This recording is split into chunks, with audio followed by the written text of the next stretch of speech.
sweating, check his gold was twice. We're spending 3 whole kernels just to make the bait taste nice. That butterball illusion has to smell like pure fresh gold, because cunning only takes the gifts that cost 3 times their weight in gold.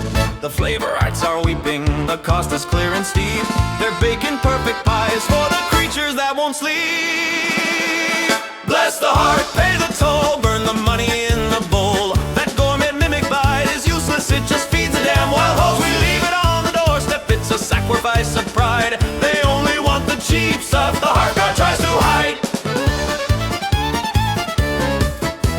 We left the sweet potato shell, the most expensive treat, but our Schlechter lyre of ox just measures the residual heat. She says the wards are failing, the disguise is not profound. We wasted all the bounty on the silent garden hound. The mimic prefers the stale bread, the broken humble fare, the simple honest objects that defy all watchful care. Now Grum must stand out back and yell, it's free, it's yours to take, while the mimics hide their scorn inside a scented infra cake.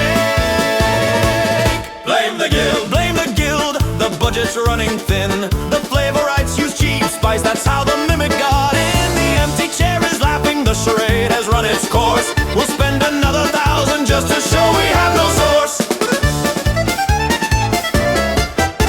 The Iron Detective arrives now with architect's level in charge. He'll find the flaw in the sugar stone and pierce the mimic's heart. He shouts the angle's 9 degrees, a quarter ring's too short, but the gravy's subtle resonance defies the court's report.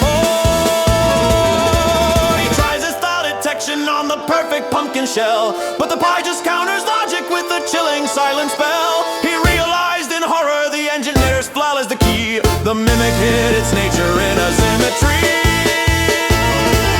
Blame the mod, blame the math, the angles all went wrong. The engineer is foul, is the subject of the mimic song. They only want the chaos, they deny all sense of form. Now the sentient scrapple laughs and survives the psychic storm. Rushes in with herbs from the willow-whisper moss. She fights the gravy currents with the power to cut the loss. She brews a calming V-bar in a bubbling wooden bowl to soothe the rampant psychic static clinging to the soul. She shouts to Silas, hurry! The guile is growing strong. The dreams have found the weakness where the gears are turning wrong. But the Grand Feast mimic rumbles, your softness will not hold. It spits out the sweet vapor now of poison, sour and cold. Rise up, rise up. The feast is turning slow, the table is the monster, and the gravy starts to flow. The acid is the syrup, and the pie is the main maw. The grand mimic has swallowed all the logic and the law. Now Draco stands upon a chair, his face is grim and dry. He checks the books and curses at the bounty going awry.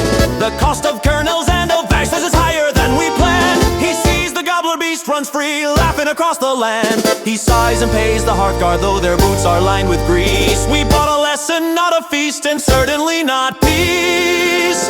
He tallies all the damages, the table's broken half. The ultimate accounting for the patience of the staff. Spread the gold, spend the gold, the charade will never end. We'll buy more to the stone next year, for the mimic is our friend. We honor the deception, the JS and the cost, but